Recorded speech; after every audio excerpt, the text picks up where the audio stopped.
It's the first of 3 nights in Chicago for the All Elite Wrestling roster, and this particular crowd was molten hot at times. And that's one surefire bet you could practically take to Vegas and cash out and win big, because Chicago crowds, they are absolutely defiant and passionate when it comes to baseball, football, professional wrestling. It doesn't matter. If they love somebody, they're going to let you know. If they hate somebody, they're going to let you know. And if you try to tell them to feel a different way, if you try to tell them to love something they hate, they're going to say bullshit. And if you try to tell them to hate something they love, they are going to absolutely be defiant and cheer their hearts out, because the rich history, the deep-seated history of professional wrestling in Chicago goes back to the 40s all the way to now. The amount of talents, the amount of wrestling, the amount of companies, just the amount of star power that has been from Chicago alone, has permeated from Chicago in various forms. My fucking goodness, what a fucking crowd. It's going to be interesting to see how they react on Rampage, and especially going to be interesting to see how white/nuclear hot they are for AEW All Out, which as of now is 14 matches deep, 3 on the pre-show, 11 on the main show. But anyway, first, I'm John Rethlin with my review of AEW Dynamite from Chicago, Illinois. How will the go-home Dynamite for, AEW go? How will it go? Will they set things up properly? Will they shit the bed? Will they hype up this show correctly? I will say that I'm kind of 50-50 on the AEW All Out card. I think there's potential for some good matches, some possible match of the year candidates. And then there's some stuff that they're just kind of haphazardly throwing together. That happens when you have such a huge roster. I'll be doing my predictions after AEW Rampage. But I'm interested to see what you guys had to say about this show, and in particular what you guys think of the AEW All Out card. You don't have to do your predictions yet. You can save that for my video, or you can do your predictions. It's however you feel. But the card isn't exactly finalized. Fuck, we still got to wait till the end of Rampage to find out who's going to face off, and who's going to be the latter half of the Trios Tournament final. So anyway, that crowd was amped already. JR, Excalibur, and Taz on commentary. Wild thing, you make Chicago sing. Who will challenge Mox at All Out? Because after beating CM Punk very, very quickly, it's like there's no way Punk can come back. And Mox saw that the crowd was split. He healed up on him, but there were some chants for Mox, because I gotta be honest, I kind of have an idea what they're doing. I'll talk about that during the Punk segment. And actually, it's kind of obvious, but they're trying to see if they can turn Punk heel, and they could do it. They could fucking do it. I'll talk about how they could do it in a little bit, at least in my opinion. He talked about, oh, Punk, you're the 60-minute man. Well, I had 57 minutes left in me. Did you, Punk? He folded. He looked for excuses, and he folded. This was a good promo for Mox. Mox, at his best, is fired up and can do some good to great matches when he doesn't just focus on bleeding every goddamn time and using weapons. When he can wrestle and he can do some good stuff, and he is fired up about wrestling. This has been the best run that he's had. Yes, he did some good stuff in WWE, but in all honesty, he is now able to do what he wants, for good, bad, or indifferent. He just feels more free to do what he wants any old time. Champs never fold. He has no sympathy for Punk. Yes, get the duck. We love you, Scott Steiner. He talked about him having a fragile ego, fragile mind, weak body, and weak spirit. And this open contract for All Out, he mentions New Japan. Hey, Rocky, you got anybody else for me? And he is in the indomitable in the Scarlet Pumpernickel. He is will personified. No, he's on later. No, I'm kidding. He just basically says, whoever comes for me, I'm going to destroy you. That's essentially what he said. Ace Steel, who's a friend of Punk and actually also was Punk's trainer, he shows up, takes a contract. Jericho's talking to Shivani, and Garcia shows up and apologizes and pledges his loyalty to the Jazz Society, and says you don't need to cheat to beat Danielson. That plays in a little bit later. I wrote down Garcia's going to screw him over and join Danielson, isn't he? I mean, they're going to have to do something at some point. Danielson took on Jake Hager. Regal was on commentary, and look, Jericho is just, at this point, he's dragging down every segment he's involved in. Speaking of dragging things down, Jake Hager. He's a good athlete. He fucking sucks in the ring, and Danielson is not a magician. I didn't care for this. And at his best, he was doing the whole "we the people" thing, which, boy, that whole xenophobic thing, that was really goddamn fun, wasn't it? But anyway, We get a table bump at one point. Hager rushes him, puts him through the goddamn table because, yeah, fucking Court. No DQ called. No fucking DQ. Because, of course, why the fuck would you call a goddamn DQ? So, anyway, Brian does end up hitting the knee. 1, 2, 3. Good. Okay, he gets that. And then the former 2.0 attack, Cesaro and Yuta show up. And we will see you this weekend for the Royal Rumble. And then Jericho runs down. He stops Jericho from, or Garcia stops Jericho from using a chair. And then knee to face. Suddenly, the wingmen are here after the break. That is J.D. Drake, Ryan Nemeth, Peter Avalon for some reason, and Cesar Panini. Or is it Benoni? It's Benoni. They want to be on TV more. Then William Ass Morrissey. It's W. Morrissey. That's the former Big Cass, but William Ass Morrissey is his name. He'll fit right in with Jericho and his wife, I'll say that much.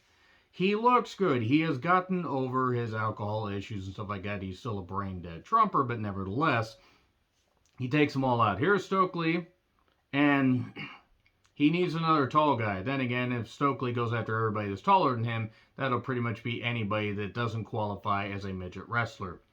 So Shivani then gets blown up by Stokely. Stokely tries to attack him. It's like, stop picking on somebody. Stokely, stop getting upset just because you just come up to their nipples. He comes up to Shivani's nipples. Now you're thinking of Shivani's nipples. You're welcome for that. So, Marvez is still employed. I know. I was shocked too. He's talking to Billy Ocean and Aussie Open. Yes, Billy Ocean. That is Will Ospreay's name now. Why? Why the fuck not? Don Callis is here. Don Callis is a goddamn idiot. That's just what I'm going to say. Goddamn idiot, Don NDA Callis. Jamie Hayter, my goodness. Tony Storm and Hikaru Shida took on Britt Baker and Jamie Hayter. There was a Spike Rana at one point, and that looked very painful. Ouch. This match was fine. It was actually probably the best worked match of the night.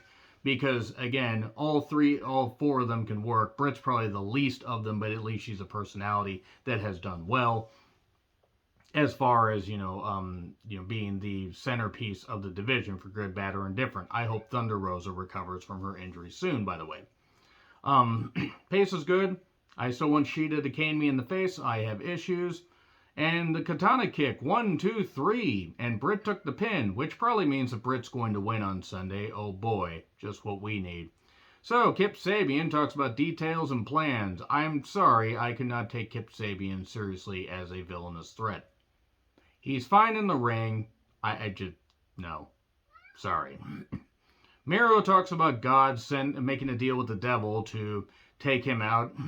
And then Darby says, hey, Malachi, Brody did fine and didn't need you when he beat me. And Buddy doesn't need you. And soon they're going to realize they don't need you. And Sting says, the enemy of my enemy is my friend. It's showtime this Sunday. So they just showed up on Miro's set. So anyway, this is the word of the Redeemer. And he talks about taking everybody out. And here's CM Punk. The crowd pops. He seems off. And this is going to annoy people because I liked some of this. But here's the issue. If AEW All Out wasn't in Chicago, if Full Gear was in Chicago, and they pushed this out for a couple months, it would have been perfect. They rushed the fuck out of this. He jokes about some heckler in the ring, or at ringside, that was trying to do a Colt Cabana chant or something. 3 plates, 16 screws, which is 16 more screws than this guy has ever had in his life. Ouch. And is his 100% good enough? Probably not, but he's going to give it his all. But is his all going to be enough? He feels like he's hurt everybody and let everybody down. He's all morose. Here's Ace Steel. This is not you. This is not what we talked about. I don't mean to interrupt his promo. We're breaking the fourth wall, baby. My name is Ace Steel and I trained him. And he basically yells at him like, it's not how many times you get knocked down, it's how many times you get back up, and you fucking get up. Okay, great. Just after rumors are of, rumor has it that the new merger, heads were saying, tone down on the language a little bit. And Ace Steel says, fucking. I get getting fired up, but whew, bad idea. He says, you were going to sign this and fight Jon Moxley. He yells sign it about 12 more times. And then he basically says, okay, yeah, I'm going to do this. I'm going to fight him. We beat as one. I had the cord wrapped around my neck. I was turning blue because they've been trying to kill me since day one. This is Chicago, where the weak are killed and eaten. Bit weird there, bit weird of a city motto, but I gotta. I'll finish this up. I don't know why somebody brought their goddamn infant there and was holding it up like Punk was a goddamn pope. And he will face Jon Moxley. And he goes through the crowd and he does all this. Here's my problem with this. Some of this was good. Other parts of this felt forced. This felt rushed. And if I'm going to knock how WWE rushed the summer of Punk, and I know Punk was injured, and I'm sure that maybe had he not been injured, they would have been able to build this better, but this was hot-shotted. There was good stuff, and then there was forced stuff. He was trying to force his tears just like Cody did, and it wasn't good. To me, it was 50-50. There was stuff I liked, and then there was stuff where I'm like, It'll be interesting to see how, Punk and Moxley do this. My thing is, though, we just saw him get squashed recently. It's not like we saw him get squashed even 6 weeks ago. It was just last week. I'm sorry. I think Punk's going to turn heel in Chicago. I think he's going to do everything. He's going to cheat to win, and then MJF's going to come back the conquering hero, and MJF's going to beat him at full gear. And if MJF doesn't come back at all out, I'm going to actually be very, very shocked. I'm not going to be so disappointed like worst pay-per-view ever. I'm just going to be shocked if he doesn't come back. This had its moments, but it didn't quite coagulate like they wanted to because they rushed it, because they're realizing, shit, we had the pay-per-view and we shot ourselves in the foot. Ironic for Punk having that injury. JR sits down with Jungle Boy and Christian, who has an elbow injury, I guess. They did 20 takes, and these were the best ones. The dramatic music. It'll be a good match, but I didn't really care for this. I didn't.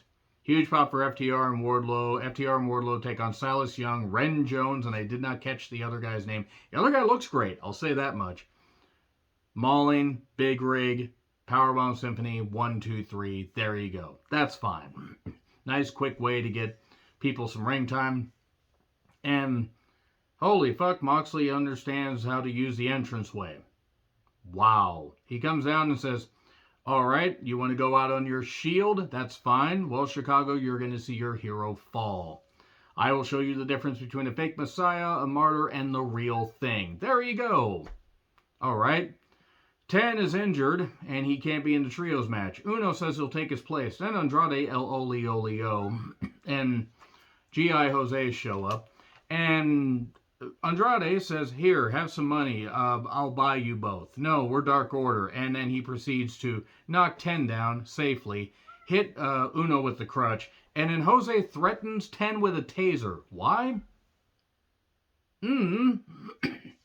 So, Rush versus Dante versus Felix versus Wheeler Yuta. Okay, 1, these guys are talented. 2, this is going to be a lot of flippy shit and a lot of doodah stuff, and it's just going to be people doing flips and flips and flips and impressive athletic stuff, and it's all going to blend together because this has happened on multiple AEW programs. Pay-per-views, Dark Elevation, Rampage, Dynamite. That's not knocking these guys. If it was like they're in the Cruiserweight division in WCW where this stuff stood out, it would be cool. But no, they just did all their stuff, and then eventually Wheeler got the seatbelt clutch, 1, 2, 3. It wasn't a bad match. I've just seen it all before. Then Shivani is talking to Reynolds and Silver. What are they going to do now? Hangman says he will join them. Watch the Dark Order win. And then we get the Elite and the Dark Order facing up against each other in the main event. Well, not the main event, but the finals of the Trios tournament. Rampage and All Out Rundowns. Dynamite's going to have Garcia versus Yuta and a rematch for the Ring of Honor Pure Championship rematch because I think at the last pay-per-view they faced off. And then we get Billy Ocean and the Aussie Opens versus the Elite Egos, as I'm calling them. Look, I know there are people that are fans of Ospreay. Aussie Open's a good team. Ospreay can do the flips and can do stuff, and yes, has gotten to where he can do more wrestling.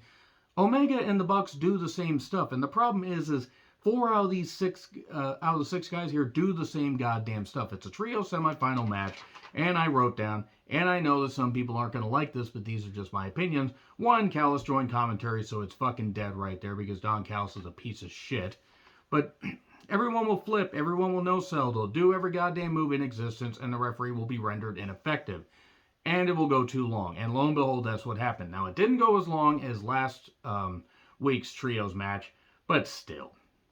They flipped, they did all their stuff, and they yikes and away, yikes and away, yikes and away. They did all that stuff, all the counters, all the kickouts.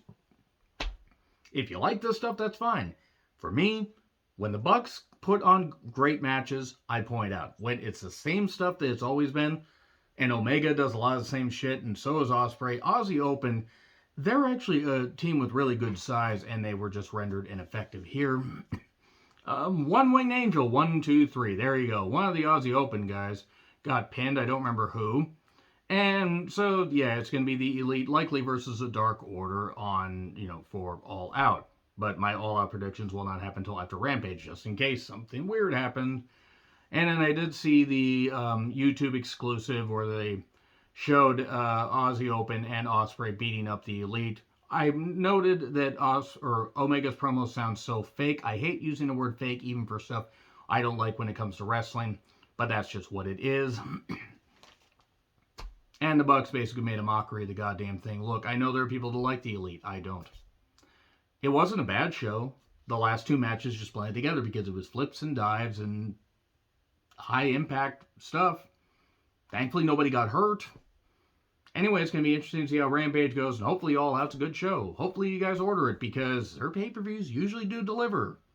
Even if even if all the matches don't deliver, I will say, since they only do a few a year, they put a lot into them.